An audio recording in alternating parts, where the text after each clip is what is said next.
Fala galera do canal, bem-vindo ao canal Minha Maior Paixão é Rubro-Negra. Ontem tivemos mais uma mancha aí na história do Flamengo, uma derrota vergonhosa. Um juiz tendencioso demais, mas mesmo assim era pro Flamengo ter ganho do Al Hilal. O Flamengo é muito mais time, o Flamengo estava ainda com alguns pontos ainda a ser consertado, mesmo que depois do empate o Flamengo tenha conseguido se igualar no jogo e até ter sido melhor durante um tempo, mas isso eu vou falar após o vídeo que eu vou mostrar aí do Mauro Pereira. Algumas coisas que ele fala eu concordo, outras coisas eu discordo, e depois do vídeo, depois da parte dele, é um vídeo um pouquinho longo, depois dele falando, aí eu vou dar a minha opinião em relação ao que ele falou e os pensamentos que eu concordo e os pensamentos que eu discordo, valeu?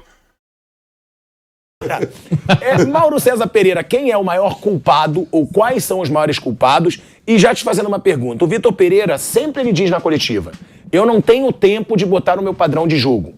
Então não é uma falha da diretoria que coloca um treinador para uma competição que é o Mundial? Eu sei que você não valoriza tanto, mas a torcida valoriza, ganhar de um Real Madrid, tentar um Mundial, sabendo que esse treinador não vai ter o tempo que ele diz que ele precisa. Não era melhor deixar o Dorival até aqui, pelo menos, e depois disso, se não estiver satisfeito, a começar uma temporada com outro treinador? Porque o Vitor Pereira, ele deixar claro que o erro é da diretoria. Eu tô aqui, mas eu não tenho tempo para dar um padrão de jogo pro meu time, pro Mundial de Clubes. Eu penso assim, sobre o jogo, rapidamente, eu acho que o segundo pênalti não foi pênalti, acho que o Vitor já dobra o pé antes de ter contato com o Gerson, consequentemente a expulsão acho que prejudicou o Flamengo. O pênalti do Mateuzinho foi claro, eu acho que aí para mim é o grande erro do Vitor Pereira, você num jogo tratado com essa importância, porque é dada uma importância muito grande. O que eu penso é o que eu penso, eu acho que a Libertadores, eu sempre falo isso. Tá falando que o Flamengo perdeu, vai buscar lá em 2000 bolinha o que eu falo, sempre falei. Para mim, o mais importante é ganhar a Libertadores. Por quê? Porque os caras da Europa não dão tanta importância, o torneio tecnicamente é fraco, os adversários, tem um time da Nova Zelândia todo ano que é uma porcaria, né? Então, assim, eu acho que o importante é ganhar dentro do nosso terreno aqui, dentro da nossa realidade, que é a realidade sul-americana. E o mesmo vale para outros continentes. Mas, enfim, essa é só uma opinião. Isso é irrelevante no contexto em que a torcida e a imprensa tratam como algo muito importante. Então, se é importante para o clube, para o torcedor, não dá para escalar Mateuzinho, que foi reserva do Rodinei o ano inteiro. O cara consegue ser reserva do Rodinei, reservaço, o ano inteiro, não pode jogar esse jogo. Tem que jogar o Varela. Que o Varela não é bom. O Varela é um jogador mais experiente, jogou Copa do Mundo, jogou no futebol internacional, marca melhor. E ele errou. Mas ele errou por quê? Ele queria um Mateuzinho para ter jogada de fundo pela direita, porque ele não tem jogador de velocidade do meio para frente, pelos lados do campo, então ele apelou para quê? Vou botar laterais que agridem mais. Então ele partiu para o Mateuzinho e para o Ayrton Lucas. O Ayrton Lucas é diferente, é outro nível de jogador, muito melhor do que o Mateuzinho. E o Mateuzinho, muito fraco defensivamente, fez um pênalti tolo que condicionou o jogo de fato. Mas o Flamengo ainda conseguiu empatar, e aí tem esse pênalti que eu acho que, de fato, a arbitragem, ela reclamou.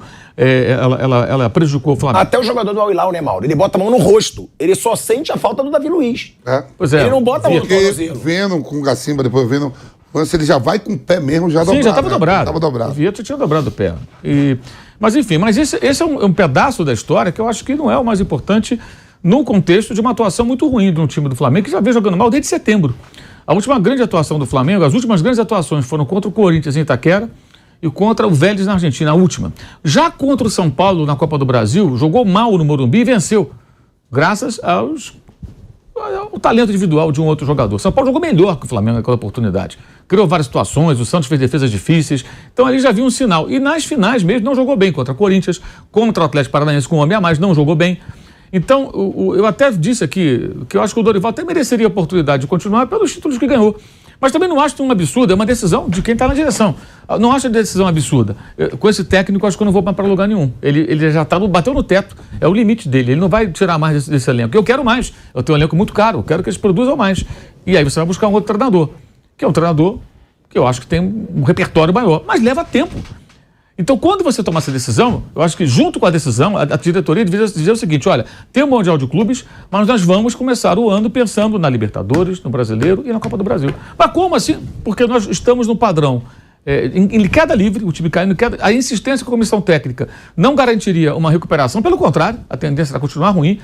Esquecemos já os jogos contra o Avaí, derrota do Maracanã, derrota para o Coritiba, quase derrota para o Juventude. Times rebaixados, ou quase rebaixados, no caso do Coritiba, os outros dois caíram. No final do Brasileiro. E os jogadores estavam descansados, porque o Dorival falava, é muito cansativo, ele estava jogando time B no Brasileiro, como é que tá cansado? Nem contra o Palmeiras aqui ele colocou os titulares de saída, porra. Então estão cansados do quê, amigo? Não estavam cansados. Estavam todos muito bem administrados ali, com dois times se revezando. Então, já deveria no pacote já comunicar. E eu acho que é isso que eles deveriam fazer agora. Primeira coisa, está muito claro que não há legado técnico do ano passado, né? O time do ano passado não tem muito o que aproveitar. A história do Losango, que funcionou com João Gomes, Everton Ribeiro, Thiago Maia na frente do Arrascaeta, porque o Arrascaeta está completamente fora de forma.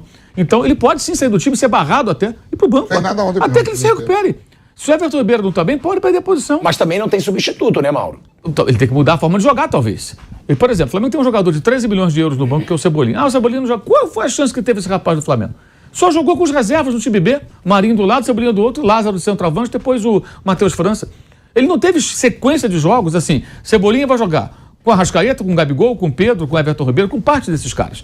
Com o Felipe Luiz, ou Ayrton Lucas, ou com o... Não foi barato, né? Não, foi um jogador caro, mas ele também não tem sequência. O Michael, o que aconteceu com o Michael? O Michael não jogava. Até que houve lesões ali, convocações, ele começou a jogar com o Rogério Ceni, depois com o Renato, e aí ele deslanchou. E foi o melhor jogador de uma temporada ruim do Flamengo, que foi 2021. Ele se destacou, tanto que acabou sendo até vendido para o próprio Al Hilal da Arábia Saudita. Então acho que o Flamengo vai ter que fazer o que agora? Deveria fazer, não vai fazer, mas deveria fazer. Olha, Carioca e Recopa não é a nossa prioridade. Tem que arrumar o time, tem que mudar a forma de jogar. Ele tem que encontrar outra maneira. E aí eu acho que ele terá que talvez sacrificar a gente do quarteto. Não dá para ter, gente, 4 jogadores imexíveis, intocáveis. O Arrascaeta não pode ser intocável. Se ele está fora de forma, ele tem que ir para o banco. Se o De Bruyne estiver fora de forma, o Guardiola coloca ele no banco. Meteu agora. Exatamente. Tá no banco. Então também vai para o banco, o seu Arrascaeta, até que entra em forma. Ou vai treinar até entrar em forma, não joga. Se o Everton Ribeiro estiver mal, ele também pode ir para o banco. Eu não falo do Pedro e do Gabigol, porque eu acho que esses dois não se justificariam nesse momento. O Pedro segue fazendo o papel dele de goleador, embora tenha que participar mais do jogo sem bola. E o Gabriel é o melhor jogador do Flamengo nessa temporada. Aliás, ontem foi muito maduro, né? Um festival de perguntas rasas naquela zona mista. Que horror também o trabalho da imprensa. Uma coisa medonha. As perguntas são sempre fofoquinhas. Hoje saiu uma matéria no UOL que é uma vergonha, que fala o seguinte, que um jornalista brasileiro teria dito, um jornalista brasileiro, o cara não pertence ao Flamengo, não é o Gabigol falando, é alguém da imprensa. Não foi só um, vários falaram. Eu mesmo falei, o time do Hilal não é bom. Isso inflamou o vestiário. Motivou. Pelo amor de Deus, se o Gabigol fala, o Arrascaeta fala, o time dos caras é uma porcaria. Olha o que estou falando, eu entendo. É o adversário falando. Agora, um jornalista, a opinião de um jornalista saudita sobre o Flamengo, ou de um jornalista brasileiro sobre o Al Hilal, não pode interferir. Isso é ridículo, isso é uma forçação de barra, na minha opinião. Só um ponto. Pode até não ter sido um jogador do Flamengo, pode até não ter sido a diretoria do Flamengo falando, mas aí você tem o Flamengo gritando: Real Madrid pode esperar, sua hora vai chegar. Bota isso no vestiário do Al Hilal, sabendo que tem jogadores sul-americanos que tem essa parte de ânimo inflamado, ainda mais sendo jogadores brasileiros, time brasileiro que está dominando há muito tempo. E sim, se foi jornalista, se foi jogador, se foi torcedor, não interessa, foda-se, desculpa o palavrão, foda-se. Os caras vão se motivar a partir daquilo. Acontece isso no Palmeiras. Independente se é jogador ou não. Se funcionar, meu irmão, funcionou. E dessa vez funcionou com o Al Hilal. Cara, foi maduro. O time do Al Hilal tocando bola foi maduríssimo. Eu sinto falta disso no Flamengo, de estar ganhando e controlar o jogo. O time do Al Hilal soube jogar contra o Flamengo. Tem o mérito dele, por mais que o juiz tenha sido muito tendencioso e influenciar no resultado, o Al Hilal, se for jogador, jornalista, a puta que pariu, os caras souberam utilizar disso para se motivar a jogar contra o Flamengo. Não vejo matéria nenhuma aí, mas publicam essas coisas e ficam... Pegar o jornal e falar assim, o Vanderlei Nogueira falou que ia botar lá para os jogadores... É a opinião do Vanderlei Nogueira, mas ele não representa o clube A, B ou C. Ele é um jornalista falando o que ele pensa.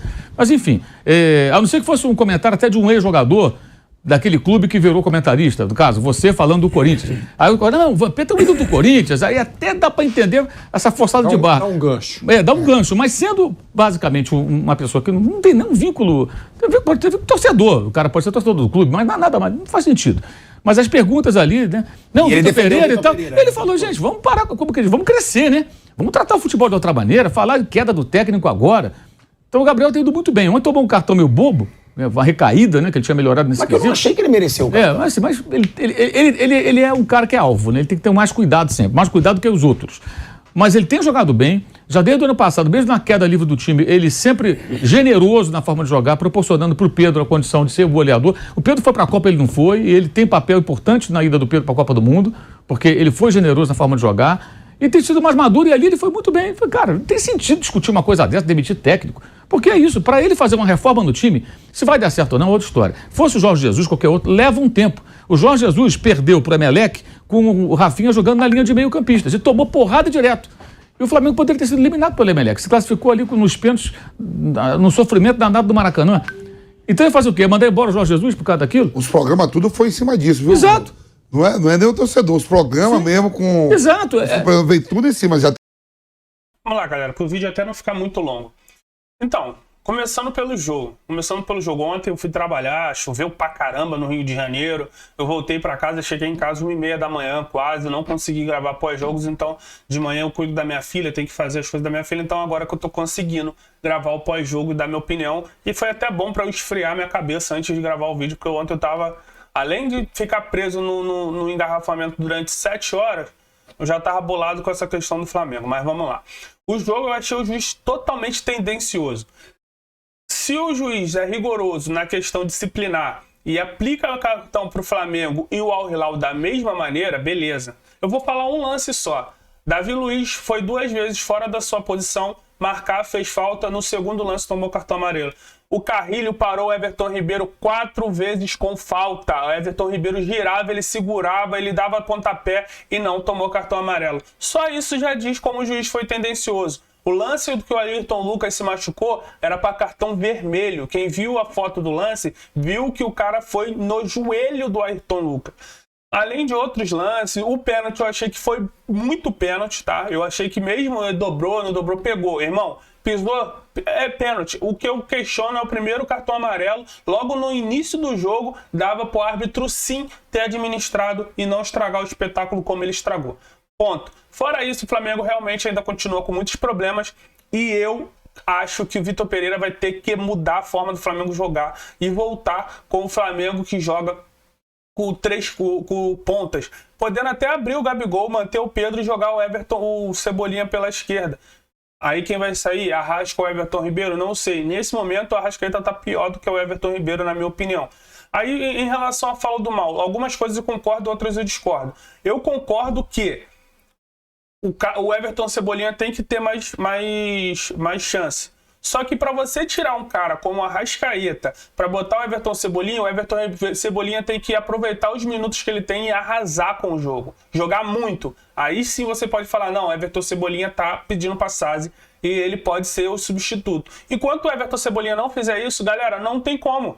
Não tem como você simplesmente tirar o cara que é o grande criador desse time. É o grande criador. Mesmo ele mal, ele sempre acha um passe, acha outro. Então, assim, é muito difícil. Mas sim, eu acho que o Vitor Pereira tem que mudar a forma do Flamengo jogar, porque já não vem funcionando mais. E outra coisa, muita gente botando culpa em Gerson, muita gente falando que foi a saída do João Gomes. Cara, em 2021, a gente sofreu com a saída... 2021 não, desculpa, 2022, a gente sofreu com a saída do Gerson em 2021. Falar, porque faltou Gerson, faltou... Cara, e a gente conseguiu sobreviver, nem Zico deixou tanta saudade. Então, se o João Gomes saiu, a gente tem que arrumar outra forma de jogar. Cara, não é hora da saída do técnico. Não é hora de pedir saída do técnico. Um ponto que eu bato sempre, eu participei lá no NOQD com o Fernando, e é o ponto que eu acho que falta pro Flamengo. Continuidade de trabalho. Gente, avalia o início de trabalho de Pep Guardiola, avalia o início de trabalho do Klopp, avalia aqui do lado o início de trabalho do Abel, o do Jorge Jesus. Jorge Jesus tomou 3 do Bahia, quase foi eliminado do Emelec. Cara, tem que ter tempo. Se a gente quiser botar um time forte, taticamente, que dê continuidade num trabalho, tem que ter tempo. Ah, se era para fazer isso, por que não deixou o Dorival? O Dorival já não vinha conseguindo manter o time jogando muito bem. A minha avaliação do trabalho do Dorival, eu comparo muito com a avaliação do Renato Gaúcho. Foi no emocional. A chegada do Dorival, conversando com todo mundo, e fala aqui, fala ali, fala aqui, fala ali, e ganhou o Gabigol, já trabalhou com o Gabigol, foi no emocional. Chegou uma hora que o emocional já não estava funcionando mais. E nem o tático. Então o Flamengo jogou uma final, contra o Atlético Paranaense com -1, o Flamengo mal atacou o Atlético Paranaense. Contra o Corinthians, se tem mais 10 minutos de jogo, a gente perdia aquele jogo, não ia pros pênaltis, a gente perdia. Então, na minha avaliação, eu queria sim que o Dorival continuasse, mas não vejo nada demais a diretoria ter trocado o Dorival.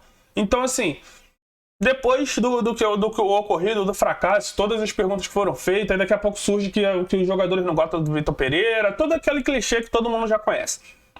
Depois disso, saiu uma notícia no UOL que no treino seguinte, hoje pela manhã, o Vitor Pereira chegou, conversou um longo tempo com o Bruno Spindel, fez uma atitude que para mim ele tem que mudar e vai ser bom se ele mudar e conseguir fazer isso no Flamengo. Chamou o Gerson no pé do ouvido para conversar, chamou o Arrascaeta no pé do ouvido para conversar. E cara, a gente tem que ter uma continuidade de trabalho. Não adianta agora querer pedir saída do Vitor Pereira, que sai, porque senão a gente vai ficar nessa todo ano. Vai ser conquista atrás de fracasso, conquista atrás de fracasso, conquista atrás de fracasso. Conquista porque a gente tem um time muito bom e fracasso porque a gente não consegue ter uma continuidade de trabalho. Até que um time como o Palmeiras está fazendo, como o Corinthians está fazendo, Botafogo, Vasco, virando SAF, Cruzeiro virando fácil. Daqui a 2, 3 anos, conseguir igualar a condição técnica do nosso time e melhorar a condição tática, dando continuidade a um trabalho. Aí, sabe o que vai acontecer? Vamos voltar aos anos nebulosos de Flamengo antes de 2019.